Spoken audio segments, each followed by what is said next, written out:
Hello friends, it's mister Singh is here. दोस्तों, आज मैं बहुत ज़रूरी इंपॉर्टेंट टॉपिक के बारे में बात करने वाला हूँ, जो आपने टाइटल में पढ़ ही लिया होगा। How two by a perfect smartphone for you. हाँ, जितना कि सुनने में आज सिंपल सा टॉपिक लग रहा है, एक्चुअली इतना सिंपल है नहीं। दोस्तों, मैंने नोटिस किया है कि मेरे फ्रेंड्स एंड फैमिली वाले हर बार मुझसे पूछते रहते हैं, भाई तू कोई फ़ोन रिकमेंड कर, मार्केट में कौन सा फ़ोन है, मेरे को लेना चाहिए नहीं लेना चाहिए बता। सभी पूछते रहते हैं। मैं सोचता हूँ यार, इतनी सिंपल सी बात के लिए लोग क्यों पूछते हैं। लेकिन जब मैंने इस बारे में समझा तो मुझे समझ में आया कि इतनी सिंपल चीज़ हर एक के लिए इतनी सिंपल नहीं होती, क्योंकि फ़ोन में बहुत सी चीज़ें हैं जो देखनी पड़ती हैं, समझनी पड़ती हैं। तो आज मैं आपको बताऊंगा how two by a perfect smartphone for you. मैं आपको बताऊंगा कि कैसे कुछ सिंपल स्टेप्स को फॉलो करके आप अपने लिए एक परफेक्ट स्मार्टफोन खरीद सकते हैं बिना किसी कंफ्यूजन के। क्योंकि मैंने देखा है कई बार लोग फ़ोन लेके तो आ जाते हैं, लेकिन फिर बाद में सोचते नहीं यार, मैं 1000 रुपये और लगा देता तो शायद इसमें अच्छा मिल जाता। नहीं यार, मैंने जितना पैसा इसमें लगाया उस हिसाब से मुझे मन का फ़ोन नहीं मिला। ऐसी ऐसी बातें। तो ये सब चीज़ों को अवॉइड करने के लिए मैं आपको आज ये वीडियो बना रहा हूँ, ताकि आप लोग की हेल्प हो सके। फर्स्ट ऑफ ऑल हम बात करते हैं किन क्राइटेरियाज, किन स्टेप को फॉलो करेंगे जिससे हम अपने लिए परफेक्ट स्मार्टफोन ले पाएँ। तो वो क्राइटेरिया ये हैं। फर्स्ट है कैमरा, सेकंड प्रोसेसर, फिर है बैटरी, फिर display, and last but not the least है उसका यूज़र इंटरफेस। लेकिन एक पार्ट है जो इन सबसे ज़्यादा इम्पॉर्टेंट है, बजट। हाँ, सही सुना आपने, बजट। भाई, हर फ़ोन की कुछ खासियत, एडवांटेज और डिसएडवांटेज होते हैं, तो हम उनको ज़्यादा अच्छे से समझने के लिए सबसे छोटे तरीक़ों में बांट दिए। बजट, आप किस रेंज का फ़ोन लेना है, ये सबसे पहला इंपॉर्टेंट पार्ट है डिसाइड करने का कि आपके लिए कौन सा फ़ोन परफेक्ट होगा। या फॉर एग्जांपल आपको 20,000 का फ़ोन लेना है, या 30,000 का लेना है, या 50,000 का लेना है, या 1 लाख का। अगर हमें आपका बजट पता रहता है तो हम उस हिसाब से फ़ोन के बारे में बात कर सकते हैं और देख सकते हैं कि इस बजट के अंदर कौन सा फ़ोन हमारे लिए बेस्ट होगा। तो चलिए सबसे पहले बात करते हैं कैमरा की। जब हम फ़ोन लेने जाते हैं तो सबसे पहले देखते हैं फ़ोन का कैमरा क्या है। तो देखते हैं, अरे इसमें 64 मेगापिक्सल कैमरा, अरे इसमें 108 मेगापिक्सल कैमरा। लेकिन आपको मैं सच बता दूं, ये सब सिर्फ फालतू की चीज़ें हैं। ये सब तो, ये जो ओप्पो, वीवो, रियलमी, ये सब जो कंपनीज़ है ना, ये सब गिमिक बना के रखी हैं। ये बड़े अच्छे से जानती हैं कि ये इंडिया है, यहाँ जो दिखता है वो बिकता है। आपको पता है कि फ्लैगशिप फ़ोन्स, चाहे एप्पल हो या गूगल हो, कभी भी 12-13 मेगापिक्सल से ज़्यादा का कैमरा यूज़ नहीं किए हैं। मैक्सिमम 16 मेगापिक्सल, उससे ज़्यादा नहीं। ऐसा क्यों? वो नहीं दे सकते क्या भाई? वो 1 लाख का फ़ोन बेच रहे हैं, 108 मेगापिक्सल क्या है, वो तो इससे आगे भी बढ़ सकते हैं, एंड इवन फॉरदर। तो क्या रीज़न है कि वो इतना कम मेगापिक्सल वाला कैमरा देते हैं और फिर भी उनकी पिक्स 64 मेगापिक्सल, 108 मेगापिक्सल से फार सुपीरियर रहती हैं? ऐसा क्यों? इसका जवाब है सेंसर साइज़। जी हाँ, फ्लैगशिप फ़ोन्स का जो सेंसर्स होते हैं वो काफ़ी बड़े होते हैं कैमरा के। और उनकी दूसरी चीज़ खास बात होती है जो उन्हें खास बनाती है, उनकी image processing, image post processing बहुत बड़ा डिफरेंस क्रिएट करती है। गूगल पिक्सल फ़ोन हो गया या आईफोन हो गया, इन जो अपनी इमेज पोस्ट प्रोसेसिंग करते हैं, इसमें पूरा दम लगाते हैं ऑप्टिमाइजेशन, इसीलिए उनके प्राइस इतने महंगे होते हैं। तो ये आपकी ये बातें कैसे हेल्प करेगी बेस्ट कैमरा वाला फ़ोन लेने के लिए, मैं आपको बताता हूँ। देखिए, सेंसर साइज़ क्या होता है, कई मिलियन पिक्सल मिलके एक सेंसर साइज़ बनाते हैं, जिसमें मेगापिक्सल्स होते हैं। कोई 12 मेगापिक्सल का बना, कोई 48 मेगापिक्सल का बना, कोई 108 मेगापिक्सल का। लेकिन हमारे लिए बेस्ट कौन है, ये पता लगाने का सिंपल तरीका है कि हमें देखना होगा उसमें पिक्सल साइज़ कैमरे का कितना होता है। फ्लैगशिप फ़ोन जो रहते हैं, उनके कैमरों में जो पिक्सल साइज़ होता है वो काफ़ी ज़्यादा होता है, जिस कारण से उनके कैमरे का आउटपुट या डिटेलिंग लेवल बहुत अच्छा होता है। जबकि ये जो मिड रेंज में 108 मेगापिक्सल वाले कैमरे हैं, जो इतना साइज़ में इतनी बड़ी इमेजेस क्लिक करते हैं, फिर भी एक 12 मेगापिक्सल के कैमरे का मुकाबला नहीं कर पाते हैं। रीज़न यही है कि उनमें जो सेंसर लगा होता है उनमें पिक्सल साइज़ बहुत छोटा होता है।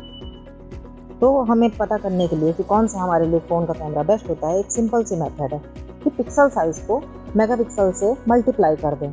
इससे हमें पता चल जाएगा कि हमारा कैमरा एक्चुअली में इस फ़ोन का कितना ज़्यादा पावरफुल है। अब आप बोलेंगे कि पिक्सल साइज़ कैसे पता चलेगा? तो सिंपल है, जो फ़ोन आप बाई कर रहे हैं उस फ़ोन की डिटेल्स में जाएँ, कैमरा डिटेल्स में जाएँ, उसमें पिक्सल का साइज़ लिखा होगा, जो माइक्रॉन्स में होगा, जैसे 1.2 माइक्रोन, 0.6 माइक्रोन ऐसा। तो ज़ाहिर है जो 1.2 माइक्रोन है या 1.6 माइक्रोन, वो ज़्यादा अच्छा होगा 0.6 माइक्रोन के मुकाबले। यही खेल होता है मेगापिक्सल का। आसान शब्दों में समझाऊँ तो सपोज़ आपके पास एक चॉकलेट है, फॉर एग्ज़ाम्पल डेयरी मिल्क, उसमें आज 10 पीसेज़ हैं, तो आप समझ लीजिए कि 10 मेगापिक्सल का कैमरा है।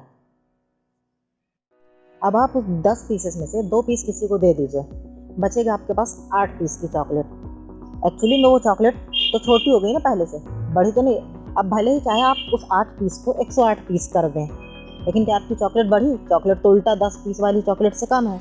वो 10 पीस वाली चॉकलेट 10 मेगापिक्सल की हुई और ये 8 पीस वाली 108 मेगापिक्सल की, जिसके हम 108 पीस कर दिए हैं। तो क्या चॉकलेट बढ़ी? चॉकलेट तो उतनी ही ना, हमने पीस उसके 108 कर दिए।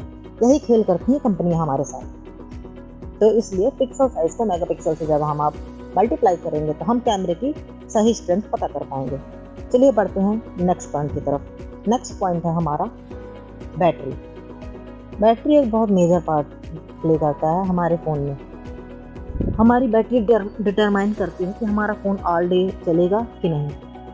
प्रेजेंट टाइम पे देखा होगा आपने फ़ोन्स में 6000 mAh, 7000 mAh ये डाल देती हैं कंपनियाँ। भाई पुराना गिमिक वाला हिसाब कि भैया जो दिखता है वो बिकता है। जबकि क्या आपको पता है कि 6000-7000 mAh वाली बैटरी वाला फ़ोन आप ले तो लेंगे, लेकिन क्या मतलब जब 2.5-3 घंटा फ़ोन को चार्ज करने में लगेगा। अब आप बोलेंगे इसके लिए तो फास्ट चार्जिंग है। अरे फास्ट चार्जिंग के बेनिफिट से ज़्यादा डिसएडवांटेज हैं। मैं आपको समझाता हूँ कैसे। मैं एज अ कंज्यूमर बोल रहा हूँ, मेरे घर में 2 रियलमी के फ़ोन हैं, दोनों में फास्ट चार्जिंग है। लेकिन क्या आपको पता है कि फ़ोन जब अपन लेते हैं उस वक्त फास्ट चार्जिंग स्पीड आधे 1 घंटे 40 मिनट में या सिर्फ 40 मिनट में फ़ोन पूरा चार्ज कर देता रहा। या रियलमी का कोई भी आप फ़ोन ले लीजिए जो 65 वॉट की चार्जिंग क्लेम करता है, स्टार्टिंग में तो आधे घंटे में फ़ोन चार्ज कर देगा। लेकिन कंपनी जब पहला अपडेट या दूसरा अपडेट देती है ना, जानबूझ के चार्जिंग को स्लो कर देती है। क्यों? अगर आप पूछेंगे तो कंपनी बोलेगी कि वो आपकी बैटरी लाइफ को अच्छा करने के लिए। अरे भैया, तो आपने पहले ही क्यों दे दिया फास्ट चार्जिंग, ताकि हम आप खरीद लें। आप खरीद तो लिए ही हम, अब उस फ़ोन का कुछ कर तो सकते नहीं, तो आप चार्जिंग स्लो कर दिए। लेकिन ये बात सच भी है कि फास्ट चार्जिंग वाले जितने भी डिवाइस हैं उनकी बैटरी लाइफ बहुत कम होती है, इसीलिए कंपनी को अपडेट देकर उनको स्लो करना पड़ता है, वरना उनका फ़ोन 8 महीने से ज़्यादा चलेगा ही नहीं। इसीलिए फ्लैगशिप फ़ोन जितने भी हैं, चाहे आईफोन हो या सैमसंग हो, कभी भी 18 से 25 वाट से ऊपर की चार्जिंग उन्होंने नहीं दी। जबकि ये 15 से 20 हज़ार के फ़ोन वाले रियलमी डिवाइसेस वगैरह 65 वाट चार्जिंग दे रहे हैं। तो स्लो चार्जिंग वाले डिवाइसेस की बैटरी लाइफ ज़्यादा तगड़ी होती है और ज़्यादा चलती है। अब आप बोलेंगे कितनी बैटरी नेसेसरी होती है हमारे फ़ोन के लिए। दोस्तों मैं आपको बताऊं कि 4000 mAh से 4500 mAh के बीच की बैटरी आपके लिए बहुत इनफ होती है, अगर आप एक हार्डकोर गेमर नहीं है तो वो ऑल डे चल जाती है। तो ये हुआ हमारा बैटरी पॉइंट। अब बढ़ते हैं प्रोसेसर पॉइंट के ऊपर। प्रोसेसर जो एक तरह से कहा जाए तो कोर है, आपके फ़ोन का दिल है। प्रोसेसर सबसे इम्पोर्टेंट पार्ट होता है। हमारे network, downloading speed, uploading speed, even हमारी इमेज की पोस्ट प्रोसेसिंग भी, हाँ, ISP प्रोसेसर का पार्ट होता है, जिसे यानी कि इमेज सिग्नल प्रोसेसर। जितना लेटेस्ट प्रोसेसर होता है उसकी ISP उतनी ज़्यादा होती है, यानी कि इमेज प्रोसेसिंग उसकी उतनी अच्छी होती है। तो हम कैसे डिटरमाइन करें कि कौन सा प्रोसेसर ज़्यादा अच्छा होगा हमारे फ़ोन के लिए। देखिए, मैं सिंपल शब्दों में कहूँ तो यहाँ 2 मेजर प्लेयर्स हैं प्रोसेसर मार्केट में, मीडियाटेक और स्नैपड्रैगन। स्नैपड्रैगन कहा जाए तो सबसे ज़्यादा बिकने वाले प्रोसेसर, वर्ल्ड का लीडिंग प्रोसेसर है स्मार्टफोन्स का।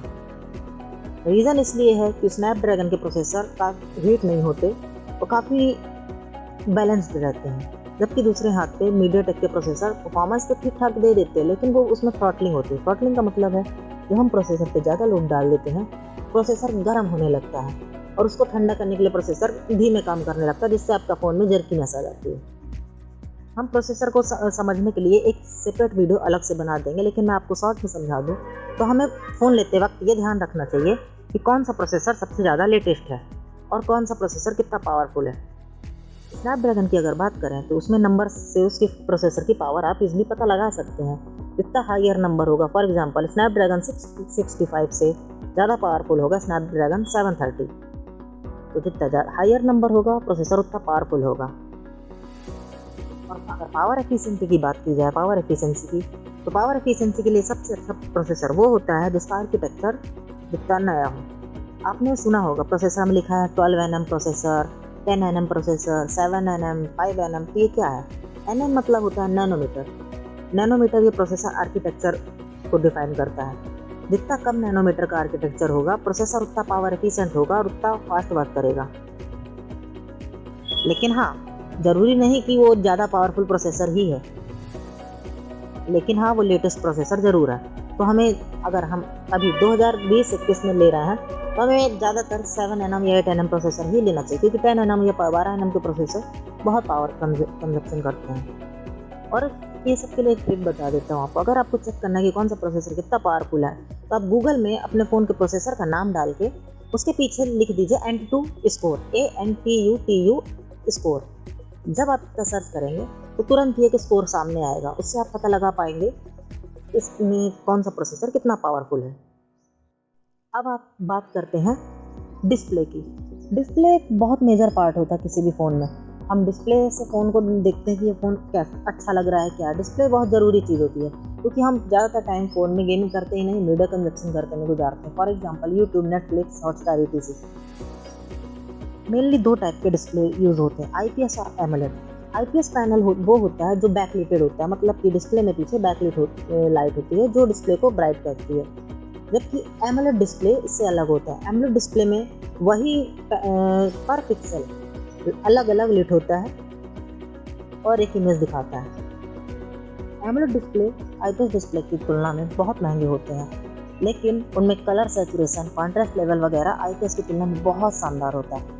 इस कारण से हमेशा आपको प्रेफर करना चाहिए कि फ़ोन पे AMOLED डिस्प्ले अगर अवेलेबल है तो AMOLED लेना चाहिए। IPS कोई बुरा डिस्प्ले नहीं है, लेकिन हाँ, अगर AMOLED मिलता है क्यों नहीं। AMOLED में भी कई प्रकार के आते हैं, P-AMOLED, सुपर AMOLED, etc। वो सब AMOLED के ही प्रकार है, डिफरेंट। डिस्प्ले में आपने एक टर्म सुनी होगी, रिफ्रेश रेट, देखा होगा। Specially for example Poco X2 जो लॉन्च हुआ था, उसमें था 120 हर्ट्ज़ का रिफ्रेश रेट। तो ये रिफ्रेश रेट क्या है? कईयों ने मुझसे पूछा था। देखो दोस्तों, हम एक कोई वीडियो देखते हैं नॉर्मल, तो 30 फ्रेम पर सेकंड की रहती है, और ज़्यादा से ज़्यादा अगर फुल HD 60 FPS आपने सुना होगा टर्म, तो मतलब कि 60 FPS का मतलब होता है 60 फ्रेम पर सेकंड। मतलब कि हमें 1 सेकंड में 60 इमेजेस दिखाई जाती हैं वीडियो में। जो नॉर्मल डिस्प्ले हर फ़ोन पे यूज होते हैं, ये 60 हर्ट्ज़ डिस्प्ले होते हैं, यानी कि 1 सेकंड में 60 इमेज दिखाने लायक कैपेबल होते हैं, जो कि क्वाइट नॉर्मल है। लेकिन ये जो 90 हर्ट्ज़ और 120 हर्ट्ज़ का डिस्प्ले कहाँ पे यूज़ होता है? बिल्कुल, ये सब बना है गेमिंग के लिए। लेकिन ये जो पोको X2 जैसे डिवाइसेस में 21-22 हज़ार के फ़ोन में डाल दिया गया है 120 हर्ट्ज़, किस काम का? मैं सच बताऊँ तो किसी काम का नहीं। उल्टा ये जितनी ज़्यादा रिफ्रेश रेट वाली डिस्प्ले होती हैं, वो बैटरी कंजप्शन दुगना करती हैं। हायर रिफ्रेश रेट जितना ज़्यादा होगा, फ़ोन हीटअप भी होगा, और प्लस उससे बैटरी कंजप्शन सबसे ज़्यादा होता है। आप खुद सोचिए ना कि फ़ोन पे 730G प्रोसेसर डाल दिए हैं, जो इतना कैपेबल है ही नहीं कि 90 FPS की गेमिंग कर पाए, तो उसमें 120 हर्ट्ज़ देने का क्या मतलब? आप उसमें 120 हर्ट्ज़ में सबवे सर्फर खेलेंगे? अरे सबवे सर्फर भी 120 हर्ट्ज़ में नहीं चलता। तो ये हर्ट्ज़ वगैरह किसी मतलब की चीज़ नहीं है, जब तक कि आपका प्रोसेसर उस कैपेबल नहीं। 90 हर्ट्ज़ का डिस्प्ले का मतलब उन डिवाइसेस में है जिन डिवाइसेस में स्नैपड्रैगन 855 से ऊपर का प्रोसेसर हो, तब 90 हर्ट्ज़ वर्थ इट है। कि हाँ, 90 हर्ट्ज़ का इसमें मतलब है क्योंकि हम इसमें एक्चुअली 90 हर्ट्ज़ का यूज़ कर पाएंगे। बाकी वीडियो देखने के लिए 60 FPS से ऊपर तो काम नहीं आता। अब आते हैं ऑपरेटिंग सिस्टम, यानी यूजर एक्सपीरियंस। हमने देखा होगा डिफरेंट फ़ोन्स में डिफरेंट UI होते हैं, MI UI, EM UI, Realme UI, many more. लेकिन आपने एक टर्म सुनी होगी, स्टॉक एंड्रॉयड। स्टॉक एंड्रॉयड का मतलब होता है जो बेस एंड्रॉयड होता है या सिमिलर टू बेस होता है, जिसमें कस्टमाइज यूजर इंटरफेस नहीं होता। ये काफ़ी फास्ट UI होती है। तो अगर हमें स्टॉक UI मिलता है तो हमें प्रेफर वही करना चाहिए, क्योंकि इससे फ़ोन की परफॉर्मेंस में काफ़ी इफेक्ट पड़ता है। किसी भी कस्टम UI की अपेक्षा एक स्टॉक एंड्रॉयड UI ज़्यादा फास्ट होती है। और नॉट टू मेंशन इट भी MI UI वगैरह जैसी कस्टम UIs में एड्स वेयर बहुत ज़्यादा होते हैं। आप अगर फैमिली में वगैरह में या कहीं पे भी हैं और आप देखेंगे कि नोटिफिकेशन पैनल तो ऐसे ऐसे ऐड आते हैं कि भाई आप दूसरों के सामने अपने फ़ोन का नोटिफिकेशन भी चेक नहीं कर सकते। वो बहुत एम्बैरसिंग मोमेंट होता है। इसलिए हमेशा प्रेफर करना चाहिए कि फ़ोन में स्टॉक एंड्रॉयड हो। बाकी अगर यूज़र इंटरफेस की बात की जाए तो ये सबके अपने अपने प्रेफरेंस होते हैं, बट मैं तो एकदम क्लीन और नीट यूआई पसंद करता हूँ, तो मेरा तो पर्सनल फेवरेट यही है। तो फ्रेंड्स, आज की वीडियो में बस इतना ही। मिलते हैं नेक्स्ट वीडियो में। अगर आपको वीडियो पसंद आई हो तो प्लीज़ वीडियो को लाइक करें, कमेंट करें, सब्सक्राइब करें और शेयर करें। और हाँ फ्रेंड्स, एक और ज़रूरी बात, अगर आप चाहते हैं कि मैं किसी खास टॉपिक पे वीडियो बनाऊं, किसी भी टेक्नोलॉजी, प्रोसेसर, कैमरा के किसी भी बारे में, तो आप कमेंट बॉक्स में कमेंट छोड़ दें। मैं नेक्स्ट टाइम पे उसमें वीडियो ज़रूर बनाऊंगा। तब तक के लिए अलविदा।